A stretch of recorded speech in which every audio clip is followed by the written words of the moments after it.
واللہ علیم حکیم، اللہ تعالی علیم اور حکیم ہے۔ ان اللہ اشتری من المؤمنین انفسهم واموالهم بان لهم الجنہ، یہ دو آیات پھر بہت اہم آ گئی ہیں۔ یقیناً اللہ نے خرید لی ہے اہل ایمان سے ان کی جانیں بھی اور ان کے مال بھی، اس قیمت پر کہ ان کے لیے جنت ہے۔ یقاتلون فی سبیل اللہ، یہ ہے بیع و شراء جو ایک صاحب ایمان کی اللہ کے ساتھ ہو جاتی ہے۔ ان اللہ اشتری، صاحب ایمان بیچتا ہے، اللہ خریدتا ہے۔ ان اللہ اشتری من المؤمنین انفسهم واموالهم بان لهم الجنہ یقاتلون فی سبیل اللہ، وہ جنگ کرتے ہیں اللہ کی راہ میں، فیقتلون ویقتلون، تو قتل کرتے بھی ہیں قتل ہوتے بھی ہیں۔ 70 قتل کر دیے انہوں نے قرشی میدان بدر میں، 70 شہید ہو گئے دامن احد میں۔ وعد اللہ علیہ حقا، وعدن علیہ حقا، یہ وعدہ اللہ کے ذمے ہے، ثابت ہے، پختہ ہے، قائم ہے، یعنی جنت انہیں اللہ دے کر رہے گا۔ اس میں اصل میں جو بین السطور کہیے یا جو چیز پس منظر میں ہے وہ یہ ہے کہ ایک سودا ہوتا ہے نقد، آپ نے مال دیا اور قیمت لے لی، بات ختم ہو گئی۔ یہ جو اللہ کے ساتھ سودا ہے یہ ادھار ہے، یہاں سب کچھ لگا دو، خرچ کر دو، جان مال تن من دھن لگا دو، آخرت میں ملے گی جنت۔ جنت یہاں نہیں ہے، جنت وہاں ہے۔ تو چونکہ ادھار کا سودا ہے، اس پر دل میں کچھ نہ کچھ دغدغہ رہتا ہے۔ 9 نقد نہ 13 ادھار والی جو مثال ہے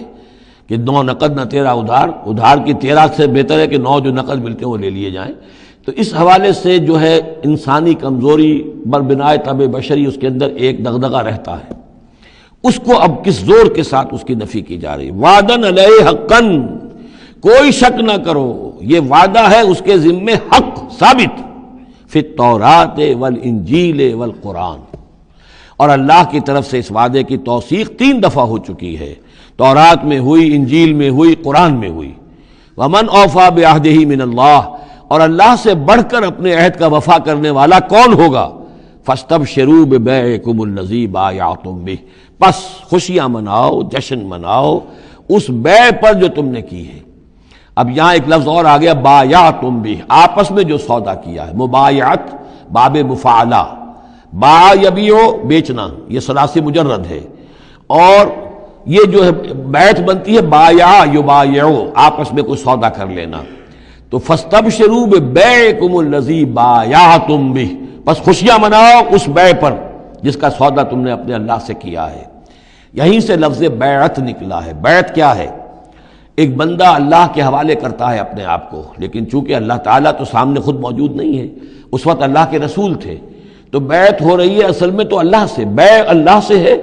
اور بیعت رسول اللہ سے ہو رہی ہے صلی اللہ علیہ وسلم۔ دست مبارک اللہ کا نہیں ہے بلکہ اللہ کے رسول کا ہے۔ البتہ ایک جگہ ہم جا کر دیکھ لیں گے کہ فرمایا گیا کہ ایک تیسرا ہاتھ اور بھی ہے، انویزیبل ہاتھ، غیر مرئی ہاتھ اللہ کا بھی ہے، ید اللہ فوق ایدیہم، اللہ کا ہاتھ ان کے ہاتھوں کے اوپر ہے۔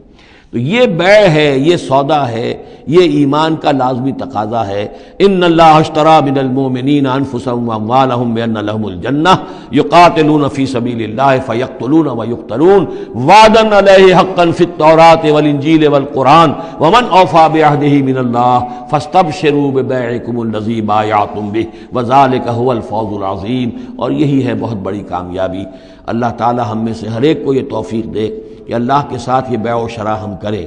اللہ کے ساتھ سودا کریں اور اللہ تعالیٰ کے ہاتھ اپنی جانیں اور مال بیچ دیں۔ اب اس کا جو ظہور ہوگا انسانی شخصیت میں وہ کیا ہے؟ یہ آیت بھی بڑی ہی گمبھیر اور بڑی جامع آیت ہے، بہت جامع آیت ہے۔ اس میں 9 الفاظ آئے ہیں، التائبون العابدون الحامدون السائحون الراکعون الساجدون الآمرون بالمعروف والناہون عن المنکر والحافظون لحدود اللہ وبشر المؤمنین۔ توبہ کرنے والے، اللہ کی پرستش اور بندگی کرنے والے، اللہ کی حمد اور تعریف کرنے والے، دنیاوی آسائشوں سے لا تعلق رہنے والے، سائحون پچھلے زمانے میں ہوتا تھا بنباس لینے والے، چلے جانے والے، شہروں کو چھوڑ کر چلے جاتے تھے لوگ جنگلوں کے اندر، لیکن ہمارے ہاں اسلام میں اب سیاحت نہیں رہی ہے، رہبانیت ختم کر دی گئی ہے۔ البتہ روزے داروں پر اطلاق ہوتا ہے، مہاجرین پر، مجاہدین پر جو اللہ کی راہ میں نکلے ہوتے ہیں وہ بھی گویا کہ ان کے مشابہ ہو جاتے۔ لا رہبانیت فی الاسلام الا الصوم،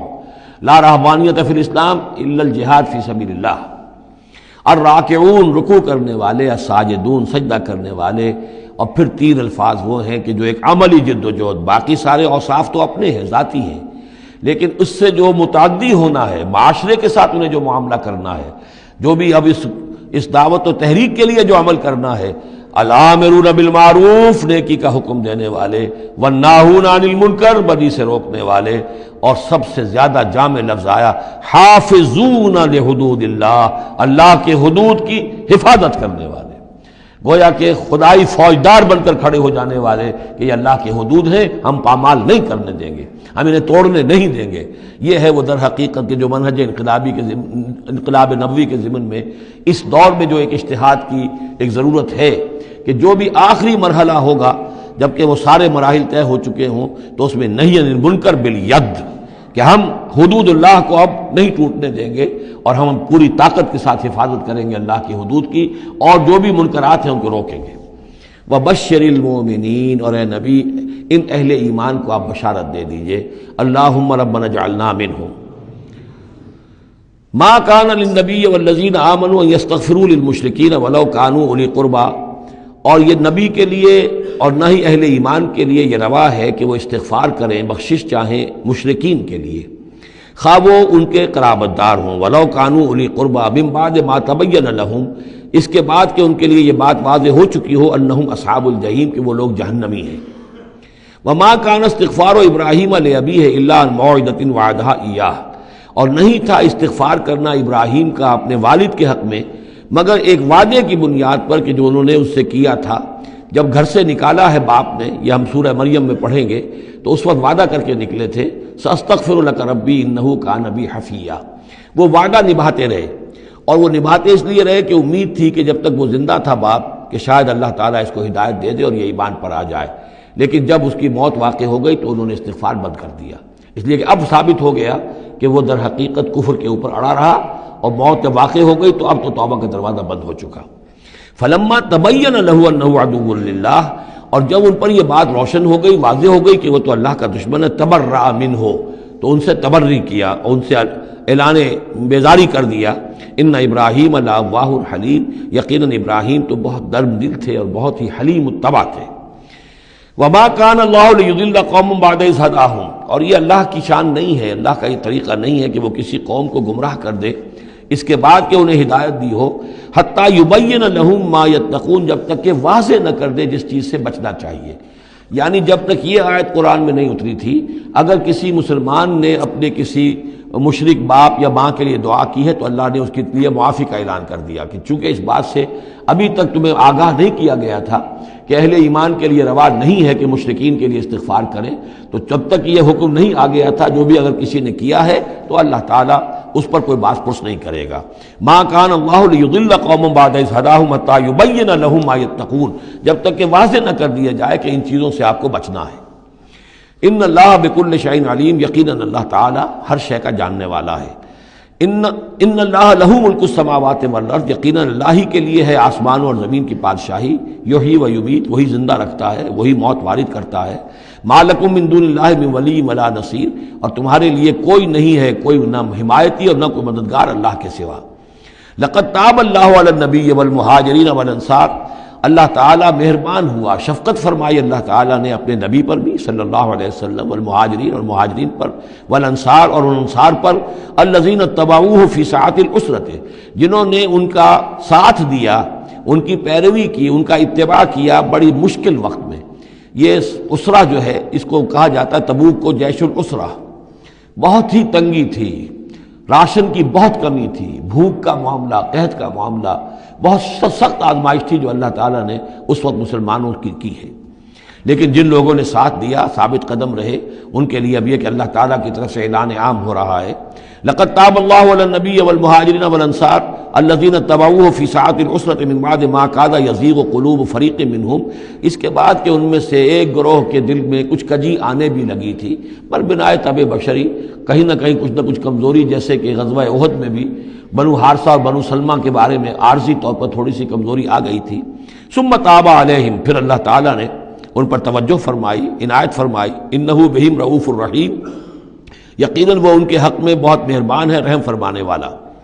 وعلی الثلاثۃ الذین خلفوا، اور اب یہ اعلان ہو گیا ان تین کے بارے میں بھی جن کا کہ معاملہ مؤخر کر دیا گیا تھا، اور وہ تین کعب ابن مالک اور ان کے ساتھ اور بھی ہلال ابن امیہ اور مرارہ ابن ربیع رضی اللہ تعالیٰ عنہم اجمعین، یہ تین صحابہ تھے انصاری۔ وعلی الثلاثۃ الذین خلفوا، اور ان لوگوں پر بھی وہ جو تین کہ جن کا معاملہ ذرا پیچھے ڈال دیا گیا تھا، مؤخر کر دیا گیا تھا، ان پر بھی اللہ نے توبہ فرمائی، یعنی اللہ نے توبہ قبول فرمائی۔ حتیٰ اذا ضاقت علیہم الارض بما رحبت، یہاں تک کہ جب زمین ان پر اپنی تمام کشادگی کے باوجود تنگ پڑ گئی، وضاقت علیہم انفسہم، اور ان پر اپنی جانیں جو ہے بھاری ہو گئیں، وظنوا ان لا ملجا من اللہ الا الیہ، اور انہیں یقین ہو گیا کہ اللہ تعالیٰ سے بچ کر جا کر کوئی اور پناہ گاہ ہے ہی نہیں سوائے اس کے کہ اسی کی جناب میں آ کر پناہ لی جائے۔ لا ملجا من اللہ الا الیہ، جیسے یہ کہ کوئی بچے کو اگر ماں مارتی ہے تو بچہ پھر لپکتا ہے ماں کی طرف، لپٹتا ہے ماں سے، جائے کہاں؟ ظاہر بات ہے کہ مار رہی ہے ماں لیکن وہ پھر لپٹ رہا ہے ماں کے ساتھ۔ اسی طرح لا ملجا من اللہ الا الیہ، اللہ تعالیٰ کی طرف سے اگر کوئی سختی بھی آئے، سزا بھی آئے، تو آخر بھاگے جائیں کہاں؟ اللہ ہی کی جناب میں پھر پناہ لینی ہے۔ نہ کہیں جہاں میں اما ملی جو اما ملی تو کہاں ملی میرے جرم خانہ خراب کو تیرے عفو بندہ نواز میں۔ ثم تاب علیہم لیتوبوا، تو اللہ تعالیٰ نے ان کی توبہ قبول فرمائی تاکہ وہ بھی دوبارہ متوجہ ہو جائیں اور اپنی جو بھی کمزوریاں تھیں ان کو رفع کریں۔ ان اللہ هو التواب الرحیم، یقیناً اللہ تعالیٰ تواب ہے اور رحیم ہے۔